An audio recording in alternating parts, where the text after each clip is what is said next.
اللہ کریم نے ارشاد فرمایا فلا وربک لا یؤمنون حتی یحکموک فیما شجر بینہم، اے محبوب تیرے رب کی قسم، لا یؤمنون وہ ایمان والے نہیں ہیں، حتی یحکموک حتیٰ کہ وہ آپ کو حاکم مان لیں، اپنے معاملات میں، اپنے جھگڑوں میں جب تک اے محبوب تجھے حاکم نہ مانے وہ مومن نہیں ہے۔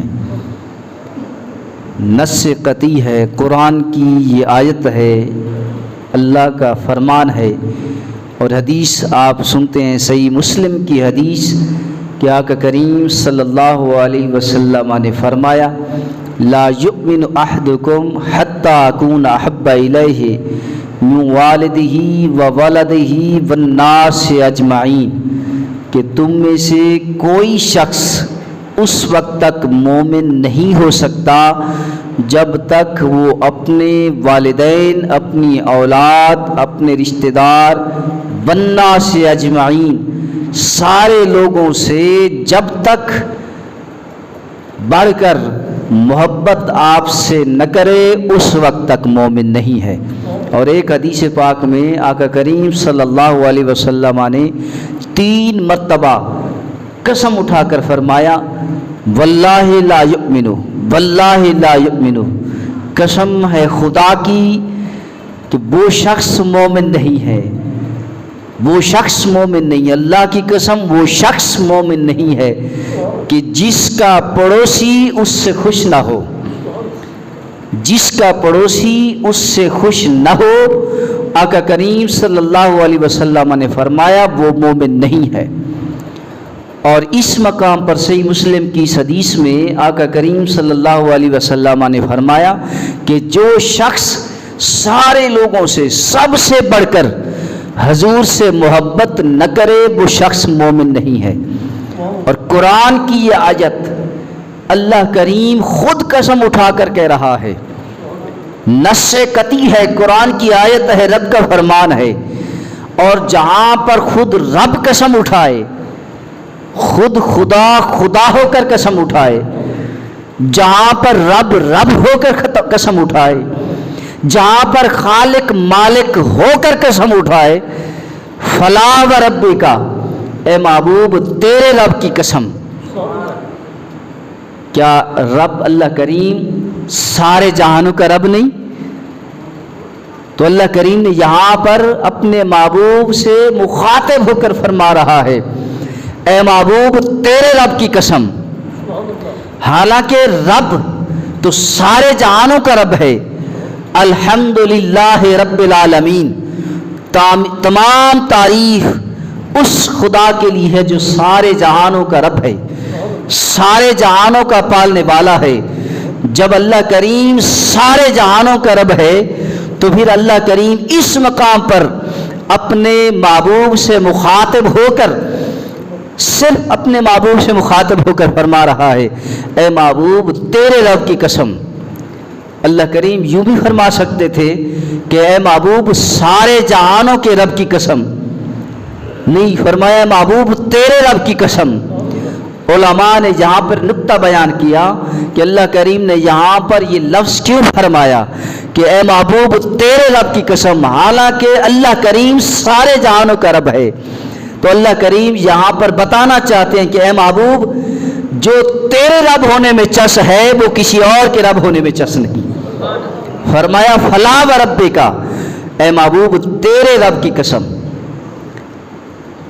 وہ شخص مومن نہیں ہے جو تجھے اپنے تمام معاملات میں، جھگڑوں میں، معاملات میں تجھے حاکم نہ مانے، وہ مومن ہے نہیں۔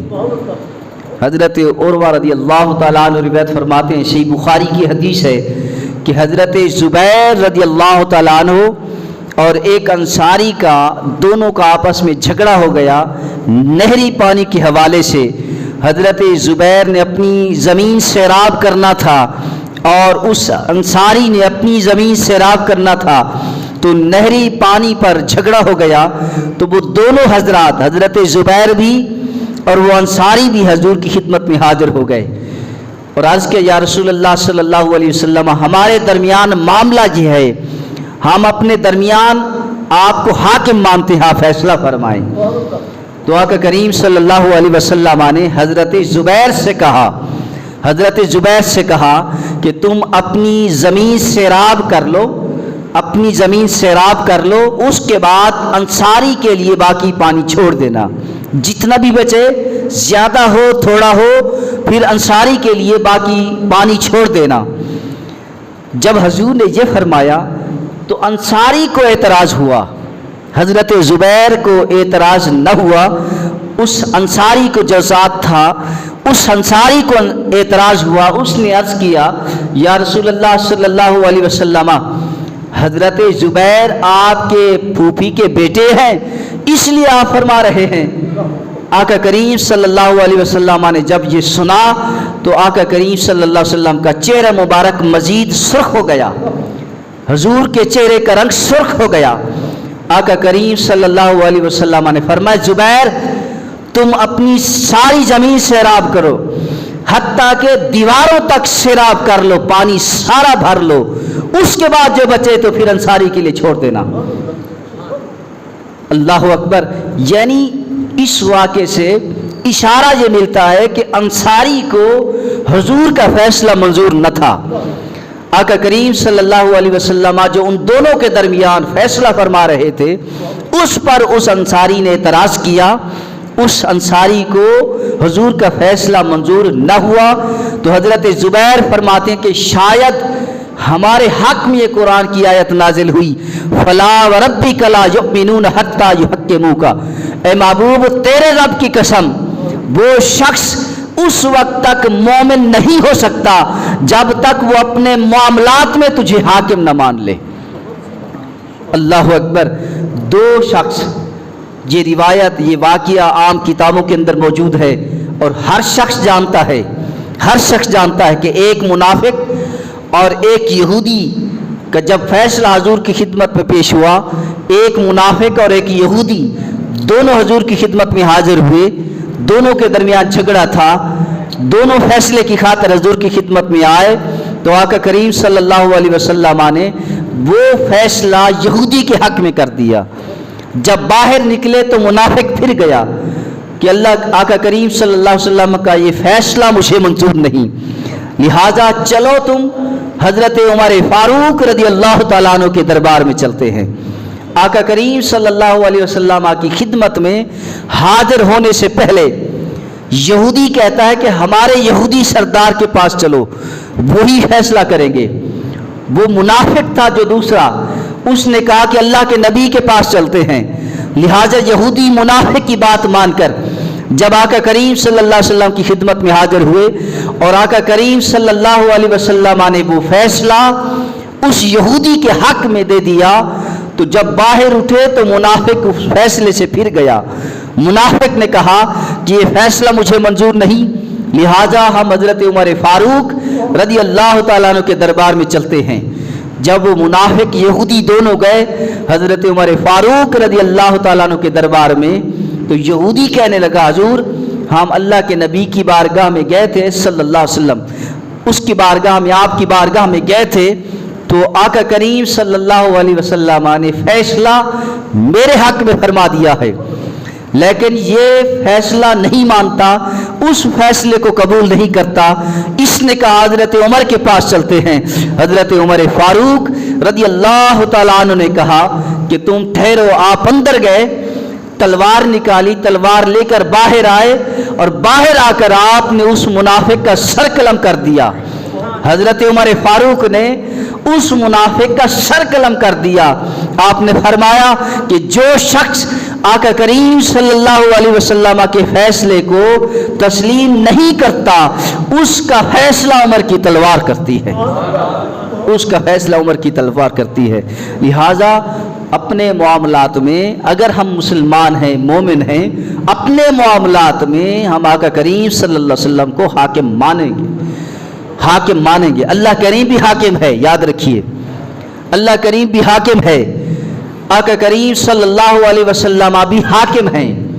وہ اپنی خدائی میں حاکم ہیں اور آقا کریم صلی اللہ علیہ وسلم اپنی نبوت میں حاکم ہیں۔ اللہ کریم اپنی ذات کے لحاظ سے حاکم ہیں اور آقا کریم صلی اللہ علیہ وسلم اللہ کی عطا کے لحاظ سے حاکم ہیں، خدا کی عطا کے لحاظ سے حضور حاکم ہیں۔ اور قرآن کی آیت کیا بتا رہی ہے؟ خود قرآن کے الفاظ ہیں، فلا وربک لا یؤمنون حتی یحکموک۔ اس قرآن کی آیت میں خود رد فرما رہا ہے، اے محبوب تو حاکم ہے، تو حاکم ہے۔ حاکم کسے کہتے ہیں؟ کہ جو حکم دے، جس کا اختیار چلے، جس کا آرڈر چلے، اسے حاکم کہتے ہیں۔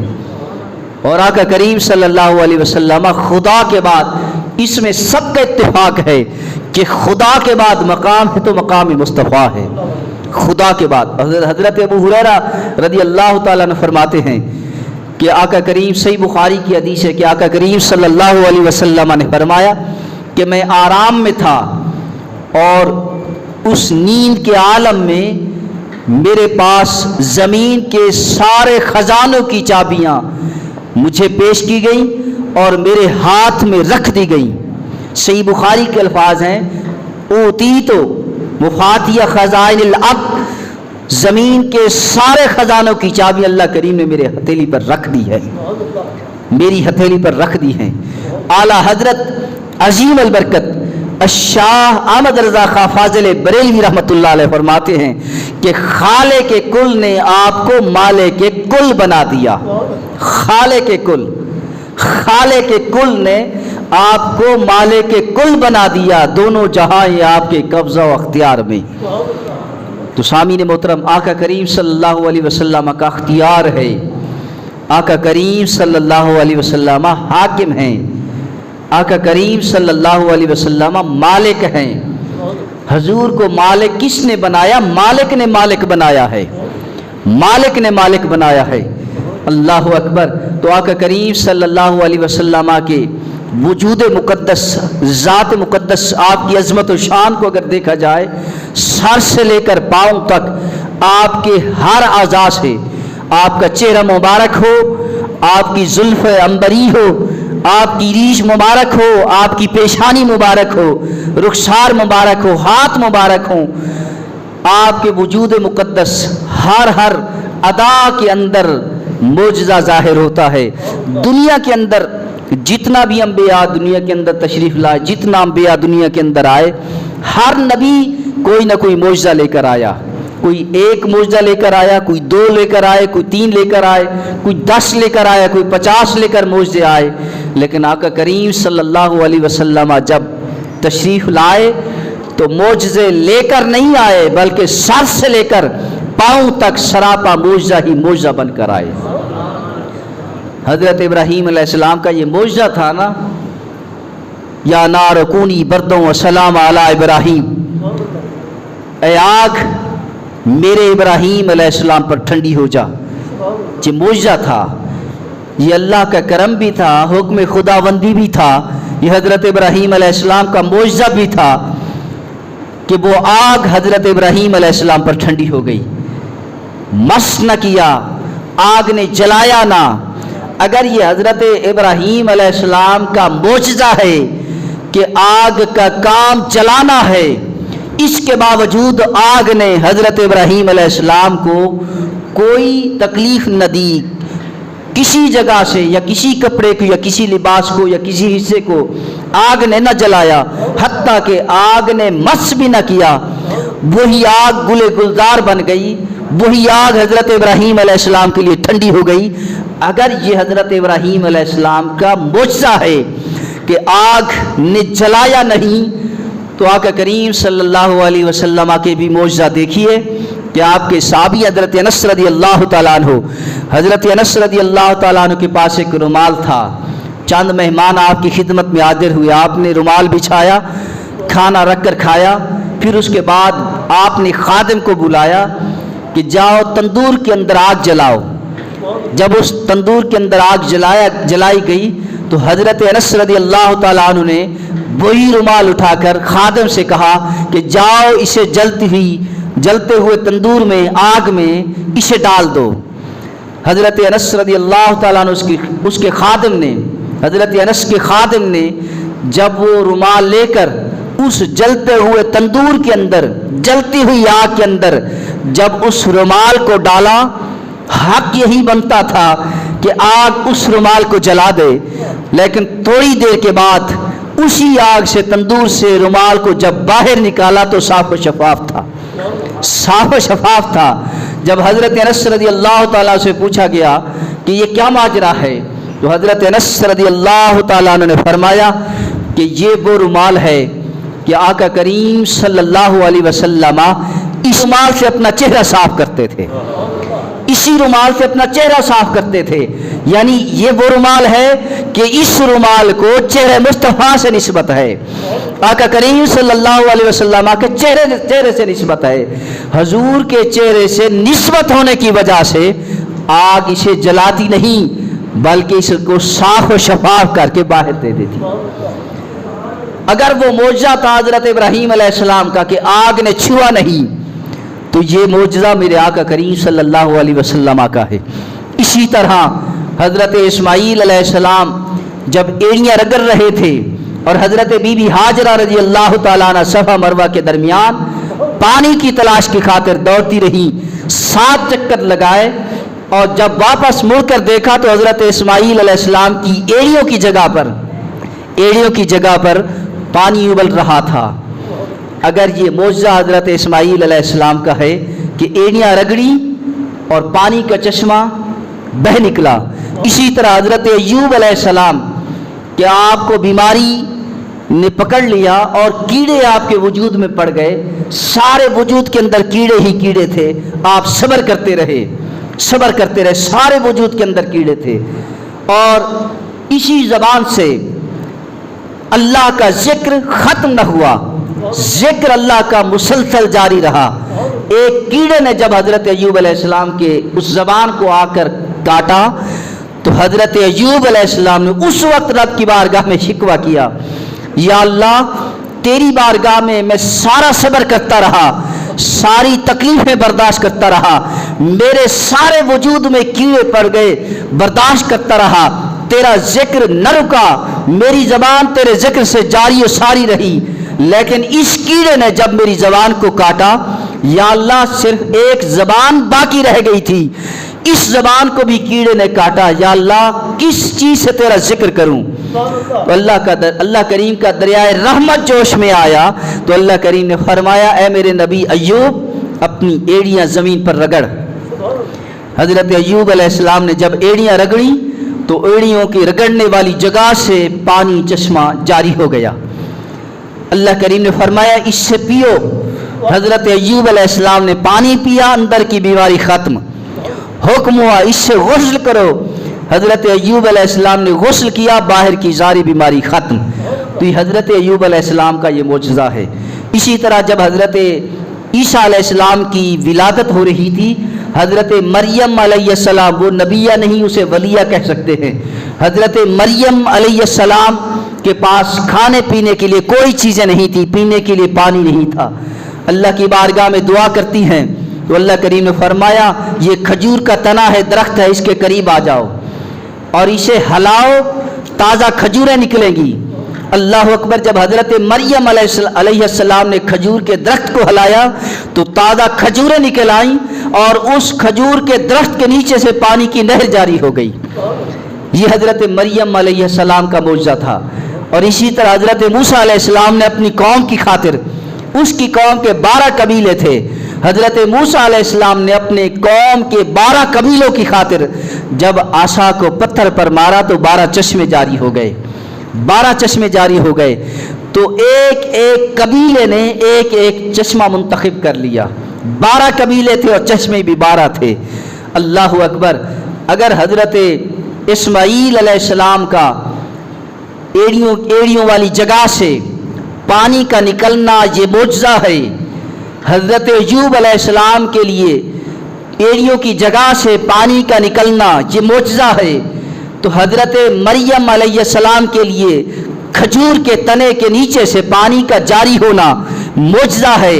حضرت موسیٰ علیہ السلام کے لیے اپنی قوم کی خاطر 12 چشموں کا نکلنا اگر یہ معجزہ ہے تو یہی معجزہ آقا کریم صلی اللہ علیہ وسلم سے بھی ظاہر ہوا، لیکن پہاڑوں سے بھی نہیں، پتھروں سے بھی نہیں، زمین سے بھی نہیں، بلکہ ہاتھ کی انگلیوں سے پانی کا چشمہ جاری ہو گیا۔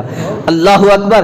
اگر اس حکمت کو دیکھا جائے تو زمین سے بھی اور پہاڑوں سے بھی پانی کل بھی نکلتا تھا اور آج بھی نکلتا ہے۔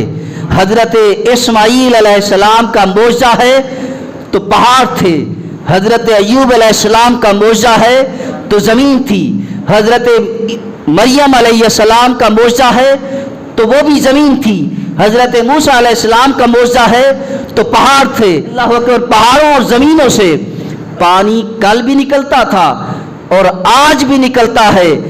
یہی پانی والا معجزہ آقا کریم صلی اللہ علیہ وسلم کی ذات سے بھی ظاہر ہوا، لیکن پہاڑوں سے بھی نہیں، زمین سے بھی نہیں، پتھروں سے بھی نہیں، بلکہ آقا کریم صلی اللہ علیہ وسلم کی انگلیوں سے پانی کے چشمے جاری ہو گئے۔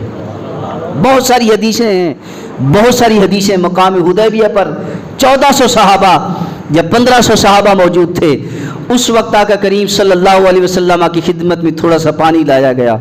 آقا کریم صلی اللہ علیہ وسلم نے اس پیالے کے اندر اپنی انگلیاں ڈالی، جب انگلیوں کو باہر نکالا تو پانی کے چشمے جاری ہو گئے۔ اللہ اکبر۔ صحابی فرماتے ہیں 1400 صحابہ یا روایات کے اندر 1500 صحابہ جتنے بھی تھے، سارے صحابہ نے پانی بھی پیا، وضو بھی کیا، سیر بھی ہو گئے، اور پانی کا چشمہ ویسے کا ویسے ہی جاری ہوا۔ اللہ اکبر۔ انگلیوں سے پانی کا نکلنا کوئی عام بات نہیں، انگلیوں سے پانی کا نکلنا کسی نبی سے ثابت نہیں، پہاڑوں سے بھی ثابت ہے، زمینوں سے بھی ثابت ہے، لیکن انگلیوں سے پانی کا نکلنا یہ آقا کریم صلی اللہ علیہ وسلم کے حصے میں تھا۔ یاد رکھیے، جتنے انبیاء دنیا کے اندر آئے، سارے کے سارے انبیاء ان کے جتنے بھی معجزات تھے، وہ سارے کے سارے معجزات آقا کریم صلی اللہ علیہ وسلم کی ذات کے اندر موجود ہے۔ اسی لیے فرمائے حسن یوسف دم عیسیٰ ید بیضاداری آنچ خوبہ ہما دارت تو تنہا داری۔ جتنے بھی معجزات تھے، آپ انبیاء کی معجزات کی آپ لسٹ دے کے جتنے بھی انبیاء تھے آپ معجزات پڑھتے جائیں اور آقا کریم صلی اللہ علیہ وسلم کی زندگی کو دیکھتے جائیں۔ جس نبی کا آپ معجزہ پڑھیں، جس نبی کا جس انداز سے معجزہ دیکھیں، وہ سارے کے سارے معجزے آقا کریم صلی اللہ علیہ وسلم کی ذات میں موجود تھے۔ اور میرا ذوق کہتا ہے، میری اپنی بات ہے، میرا ذوق کہتا ہے، میری محبت ہے، میری اپنی محبت ہے، میرا اپنا ذوق ہے آقا کریم۔ ہر شخص کی اپنی محبت ہوتی ہے، ساری محبت سارے لوگوں میں برابر نہیں ہوتی، ہر کسی کو اپنے ذوق کی اور اپنی محبت اپنے اپنے انداز سے ہوتی ہے۔ میری اپنی محبت، میرا اپنا ذوق ہے کہ آقا کریم صلی اللہ علیہ وسلم کی ذات سے اگر کوئی معجزہ بھی ظاہر نہ ہوتا، کوئی معجزہ بھی ظاہر نہ ہوتا تو آقا کریم صلی اللہ علیہ وسلم کا حسن و جمال بھی معجزہ کافی تھا۔ آقا کریم صلی اللہ علیہ وسلم کے حسن کا، چہرے کا جو حسن تھا، چہرے کا جو جمال تھا، چہرے کی جو رانائی تھی، چہرے کی جو خوبصورتی تھی، آقا کریم کے چہرے کی جو نورانیت تھی، آقا کریم صلی اللہ علیہ وسلم کے چہرے کا حسن و جمال، یہی معجزہ ہی کافی تھا۔ آقا کریم صلی اللہ علیہ وسلم سر سے لے کر پاؤں تک معجزہ ہی معجزہ تھے۔ آپ کا اٹھنا بھی معجزہ تھا، آپ کا بیٹھنا بھی معجزہ تھا، آپ کا چلنا بھی معجزہ تھا، آپ کا دیکھنا بھی معجزہ تھا، آپ کا چہرہ مبارک بھی معجزہ، آپ کی زلف عنبری بھی معجزہ، آپ کی ریش مبارک بھی معجزہ، آپ کے نین مبارک بھی معجزہ، آپ آنکھیں بند کرتے تب بھی معجزہ، آپ آنکھیں کھولتے تب بھی معجزہ، آپ گفتگو فرماتے تب بھی معجزہ، آپ مسکراتے تب بھی معجزہ۔